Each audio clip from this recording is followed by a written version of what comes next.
Welcome, parents and guests. I'm Delvin Vick, principal of Enterprise High School. Today is September 18th, 2003, and we're going to do our Title I annual parent meeting. Now, we do this twice a year, basically because we graduate twice a year. We graduate a group of students in December and in May. So around January, we get a whole lot of new students, so we choose to hold this meeting twice.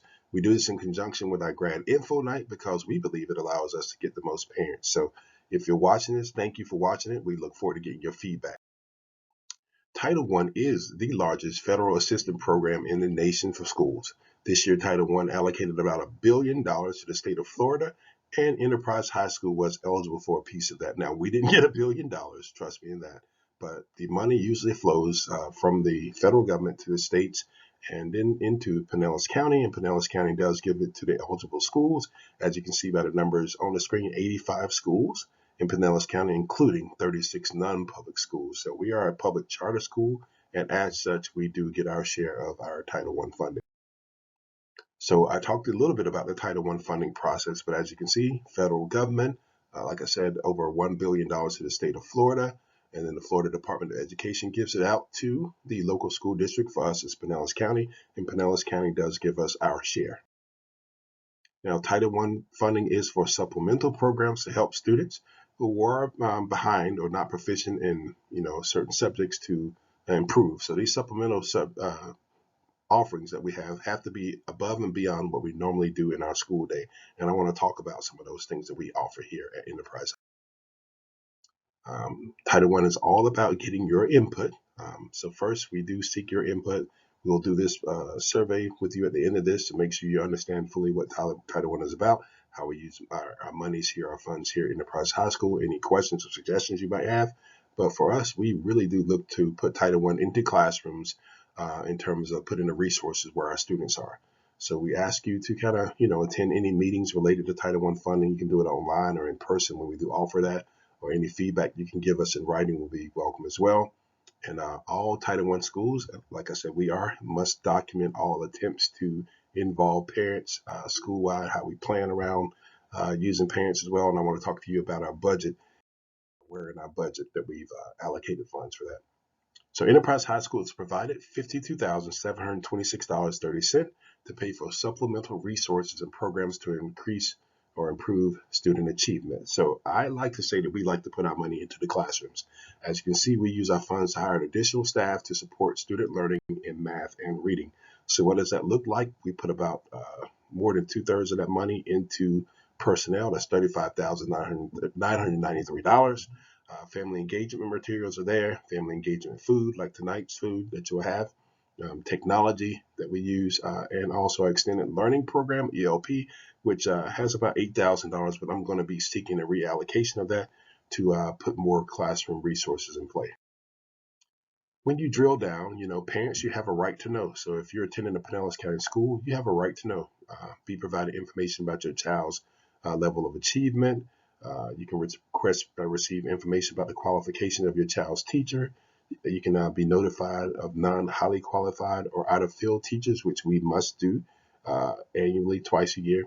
And be informed if your child is taught by a non-highly qualified teacher for more than 4 consecutive weeks. So anytime those things are happening, parents, we will notify you. Our school does a good job of making sure that our teachers are fully licensed and certified. To my knowledge, we only have one letter to send home based on the status of our teacher. That teacher is also licensed, but not for the subject that he teaches. So working together for student success. So it's all about the school improvement plan. For the first time, we do receive a school rating, not a school grade, but we did involve ourselves in the school improvement process this year, mainly around helping us reach our goals. And we have 6 goals at Enterprise High School that we report to the district on. But our main things are graduation rates and also our student performance in math and ELA. So then we create a school-wide Title I plan, family engagement plan with events like tonight, and also different ways to get more information to you. And then the school student parent compact, which you all sign when you first come into the school. It's one of those documents that tells you what your responsibilities are, what your students' responsibilities are, and what the school's responsibilities are. So when you sign that compact, the purpose of that is to, like I said, is to really make sure that all Enterprise High School students and parents and teachers are all aligned on the same page when it comes to helping students meet or exceed district and statewide academic goals. So you will do it every year. We have to redo it every year, and it's something that we do keep on file. So this is a copy, just a little brief look at some of the things that we do with our compact. Please take time to pause this presentation if you need to, but it just goes along. It says, as a parent, ensure that your child is attending school. As a student, give your best effort. Those kind of things that are just really focused on what students need to do to give themselves the best chance of being successful academically. So again, we do also do a parent and family engagement plan that is necessary as a part of our Title I funding.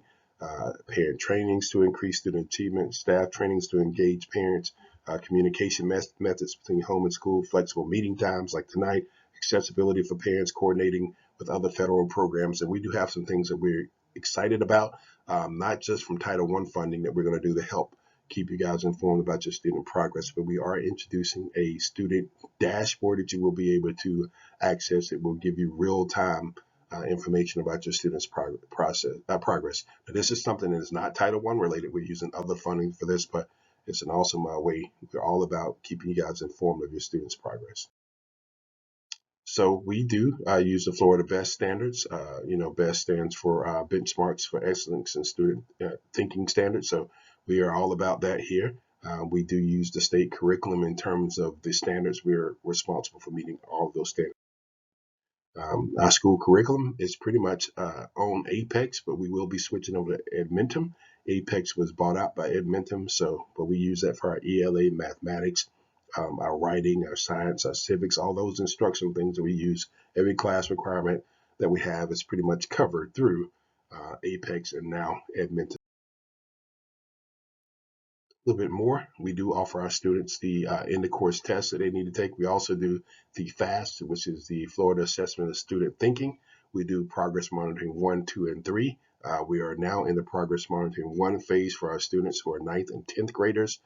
Students who did not pass progress monitoring 3 last year as a 10th grader, who are now 11th graders, can take the retest or retake of that for the opportunity to meet the reading requirement. So as you know, we'll be doing these tests multiple times a year.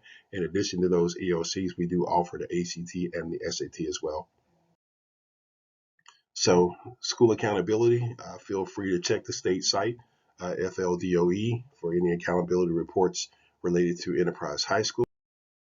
Also, in the district, they do have a parent advisory council. We don't have that presently on our campus, but if you'd like to be part of the district parent advisory council, there is on your screen a QR code that you can scan to get more information about. I think that advisory council meets 2 to 3 times a year and kind of advises the district on some things related to Title I. Thank you for your time. If you have any questions, feel free to contact me. Again, I'm Delvin Vick. We are here at Enterprise 2495 Enterprise Road, Clearwater, Florida, 33763. Our phone number is there, 727-474-1237. And our website that we're going to be continuously updating is enterprisehs.org. Again, if you have any questions, feel free to reach out to me or any member of my staff, and we'll answer them as best as possible. We appreciate your time and attention.